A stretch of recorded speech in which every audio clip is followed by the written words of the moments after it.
5. Adamson and Ratta. Having delineated the Nodite antecedents of the ancestry of the secondary Midwayers, this narrative should now give consideration to the Adamic half of their ancestry, for the secondary Midwayers are also the grandchildren of Adamson, the firstborn of the violet race of Urantia. Adamson was among that group of the children of Adam and Eve who elected to remain on earth with their father and mother. Now this eldest son of Adam had often heard from Van and Amadon the story of their highland home in the north, and some time after the establishment of the second garden he determined to go in search of this land of his youthful dreams. Adamson was 120 years old at this time, and had been the father of 32 pure-line children of the first garden. He wanted to remain with his parents and assist them in upbuilding the second garden, but he was greatly disturbed by the loss of his mate and their children, who had all elected to go to Urantia along with those other Adamic children who chose to become wards of the Most Highs. Adamson would not desert his parents on Urantia. He was disinclined to flee from hardship or danger, but he found the associations of the second garden far from satisfying. He did much to forward the early activities of defense and construction, but decided to leave for the north at the earliest opportunity. And though his departure was wholly pleasant, Adam and Eve were much grieved to lose their eldest son, to have him go out into a strange and hostile world, as they feared never to return. A company of 27 followed Adamson northward in quest of these people of his childhood fantasies. In a little over 3 years, Adamson's party actually found the object of their adventure, and among these people he discovered a wonderful and beautiful woman, 20 years old, who claimed to be the last pure-line descendant of the prince's staff. This woman, Ratta, said that her ancestors were all descendants of 2 of the fallen staff of the prince. She was the last of her race, having no living brothers or sisters. She had about decided not to mate, had about made up her mind to die without issue, but she lost her heart to the majestic Adamson, and when she heard the story of Eden, how the predictions of Van and Amadon had really come to pass, and as she listened to the recital of the garden default, she was encompassed with but a single thought, to marry this son and heir of Adam, and quickly the idea grew upon Adamson.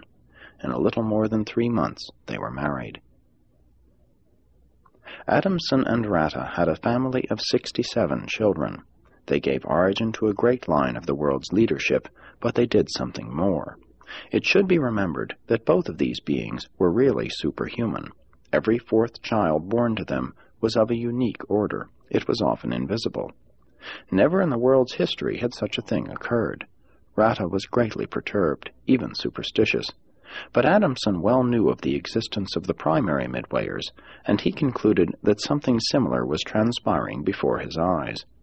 When the second strangely behaving offspring arrived, he decided to mate them, since one was male and the other female, and this is the origin of the secondary order of Midwayers. Within 100 years, before this phenomenon ceased, almost 2,000 were brought into being. Adamson lived for 396 years. Many times he returned to visit his father and mother. Every 7 years he and Ratta journeyed south to the second garden, and meanwhile the Midwayers kept him informed regarding the welfare of his people. During Adamson's life they did great service in upbuilding a new and independent world center for truth and righteousness.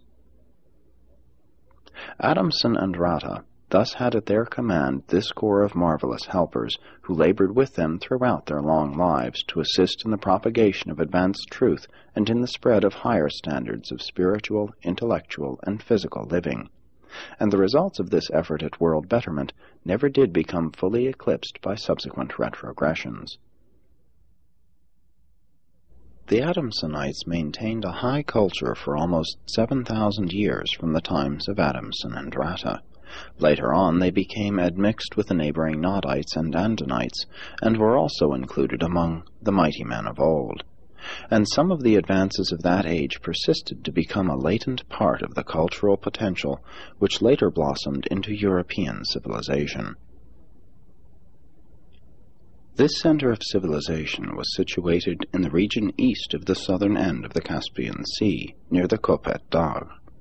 A short way up in the foothills of Turkestan are the vestiges of what was one time the Adamsonite headquarters of the Violet race. In these highland sites, situated in a narrow and ancient fertile belt lying in the lower foothills of the Kopet Range, there successively arose at various periods 4 diverse cultures, respectively fostered by 4 different groups of Adamson's descendants. It was the second of these groups which migrated westward to Greece and the islands of the Mediterranean. The residue of Adamson's descendants migrated north and west to enter Europe with the blended stock of the last Andite wave coming out of Mesopotamia, and they were also numbered among the Andite Aryan invaders of India.